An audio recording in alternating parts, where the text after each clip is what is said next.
Variko vaitoti dai Chipiwa akasadzoka, dai Chipiwa akandokunda miedzo, dai Chipiwa akandofira ikoko kuti zvirove zviparare. Zvino n'anga dzakavaudza kuti vapire ng'ombe nhema nomucheka mutema. Zvaizonoiswa padziva reChinyamanyeredzi. Vakazviita nomurayiro wazvo. Zuva rakatevera vakazowana ng'ombe iya nomucheka pasisina. Izvi zvakaratidza kuti kupira kwavo kwakanga kwatendwa. Vakagara vaine tarisiro yokuti rimwe zuva Chipiwa achazobuda hake mudziva. Vaisaziva kuti zvingatora nguva yakadini, asi nokuti setsika nomurayiro wazvo pavakangovona kuti njuzu dzagamuchira, vaitotarisira kuti ane zuva raachadzoka chete. Vaienda kudziva reChinyamanyeredzi chero zuva vachingonotarisa iri tarisiro yokuti mwana wavo Chipiwa achadzoka. Zvino njuzu huru dzakatuma mandega kuti aperekedze Chipiwa nemakona ake emishonga. Musi iwoyu uyu njuzu dzose dzakauya dzikamuoneka dzichifara. Dzakamukurudzira kuti andobatsira vanhu vanotambura nevanorwara, asandokara pfuma yevanhu, iye achinyepera kuvarapa.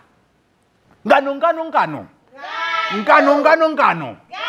Njuzu dzakamudzidzisa kuti asandotevedzera maitire edzimwe n'anga dzinoshoresa un'anga, dzinoshoresa varapi, nokuti dzinongokara dzichifunga kurya kwadzo, dzichifunga pfuma chete, dzichikangamwa kuti basa radzo nderekupedza kana kutambudza matambudziko evanorwara.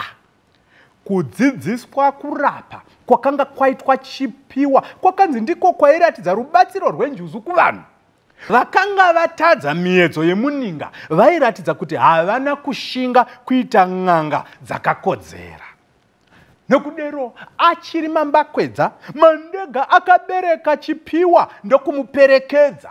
Vakasvika pashato iya mukaranga ikavadzuvurira ichipa Chipiwa rukudzo rukuru, sezvo yaiziva kuti Chipiwa akanga akunda uye akanga ava n'anga yamandorokwati. Mudziva muya makarwe nemvuu zvaitya makona aChipiwa, saka zvaitiza kunge zvavona rufu. Hove dzose dzomudziva dzakatevera dzichipemberera. Dzairova bhangu mvura ichifashaira seinovira. Chipiwa akabudiswa kumucheto kwedziva kwaakanga atorerwa nenjuzu. Njuzu nehove zvichangodzokera. Chipo namusiwa vakasvikavo padziva. Chipo paakaona Chipiwa akashamisika. Nomufaro mukuru akaridza mhururu.